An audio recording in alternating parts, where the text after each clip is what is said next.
Our next guest is the author of the critically acclaimed book, Ohio. His latest novel, The Deluge, was published today and is available wherever you buy your books. Please welcome to the show, Stephen Markley, everybody.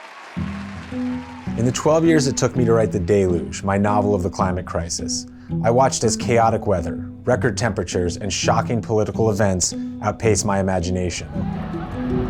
The book depicts the human tipping point, when the damage becomes irreversible and the foundations of our economy, our politics, and our world begin to crack. The plot points I was concocting in 2010 would become a constant drumbeat of headlines into 2024. Last year alone, the warning signs included soaring ocean temperatures, a record loss of Antarctic sea ice, and the highest global average temperature in recorded human history. The Pacific Northwest is broiling.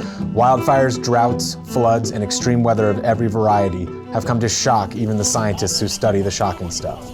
This is not the history we want to be living through. Oh, that roof is coming. Holy. Yet here we are, and those gears of history will grind together again this year as another presidential election meets our permanent emergency. The stakes of the climate crisis render the cliche of "this is the most important election of our lifetimes" increasingly true, because every 4 years those stakes climb precipitously, alongside the toppling records of a radically new climatic regime. In April, I wrote a piece for the New York Times about the stakes of the election. Since then, Joe Biden has stepped aside, replaced on the ticket by Vice President Kamala Harris. But this changes nothing about my argument or those stakes. All of this with the global warming and that, a lot of it's a hoax. It's a hoax. I mean, it's a money-making industry, okay?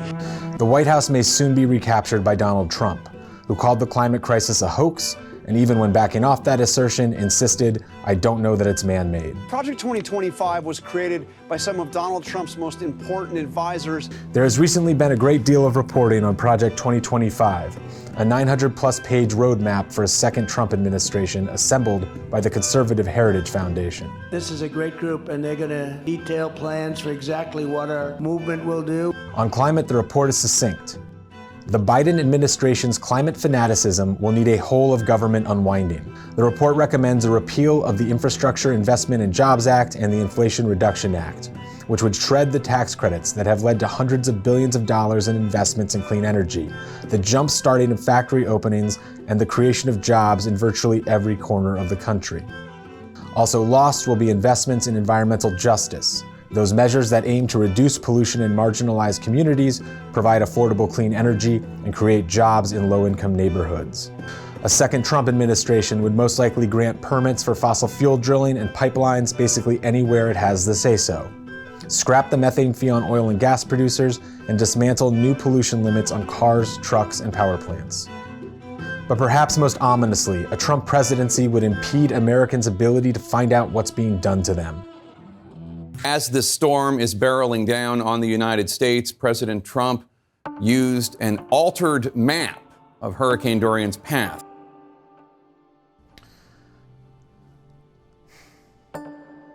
Project 2025 proposes dismantling and privatizing parts of the National Oceanic and Atmospheric Administration, a federal agency that studies and monitors the climate, and using an executive order to reshape the Global Change Research Program, apparently to muddy its assessment of the pace of climate change and the potential impact.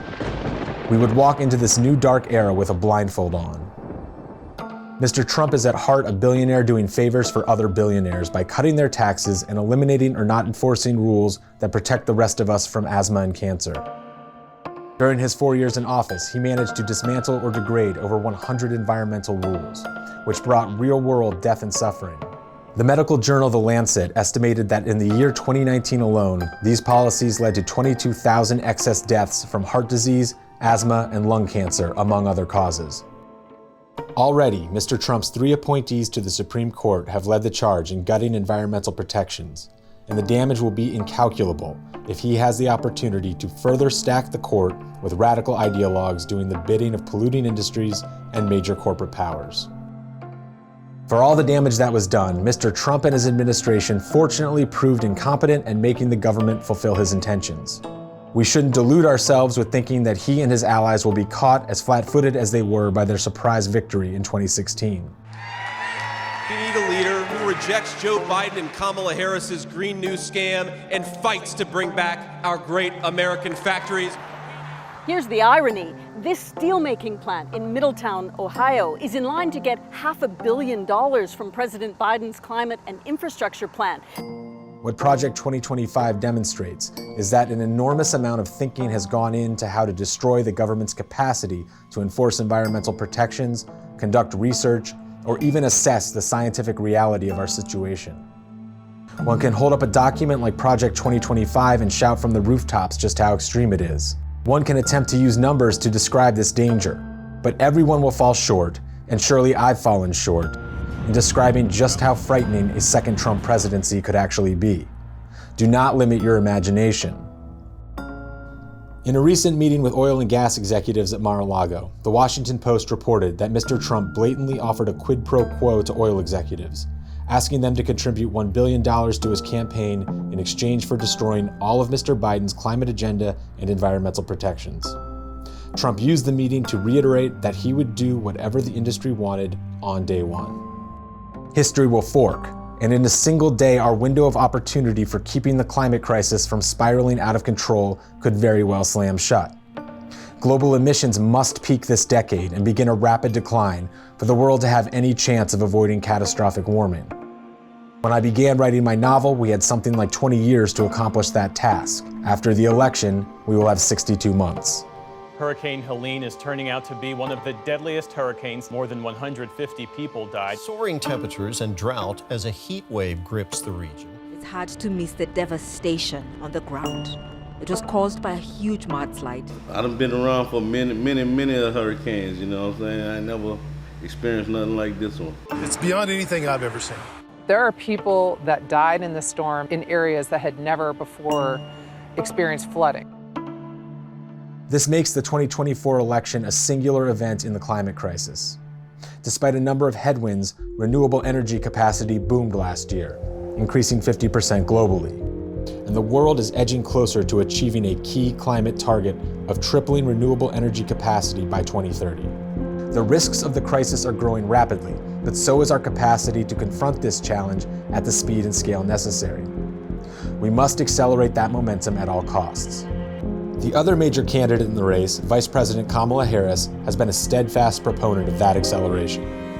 When it came to the immense challenge of confronting this crisis, the Biden-Harris administration delivered a game-changing victory with the narrowest of congressional margins. With this law, the American people won and the special interests lost. Even as much of the rest of Mr. Biden's ambitious policy agenda got hacked away in Congress, one thing remained: reindustrialization through clean energy investment. This led to the passage of the Inflation Reduction Act, the most significant climate legislation the country has ever seen and a more important achievement than the Paris Climate Accord. In just 2 years, that bill has galvanized clean energy investment in the United States and set a pace for the rest of the world to compete in the growing clean energy economy. These investments are expected to create more than 9 million jobs over the next decade. As those industries of decarbonization spread to every state and to many congressional districts, people's lives and livelihoods will increasingly become intertwined and invested in clean energy. When a Texas congressman can't survive an election in a solidly Republican district without the backing of the wind and solar industries, when a battery factory in Hardin County, Kentucky is employing 5,000 people, when the fossil fuel economy is falling to the zero carbon infrastructure we demand, that will change a politician's calculations.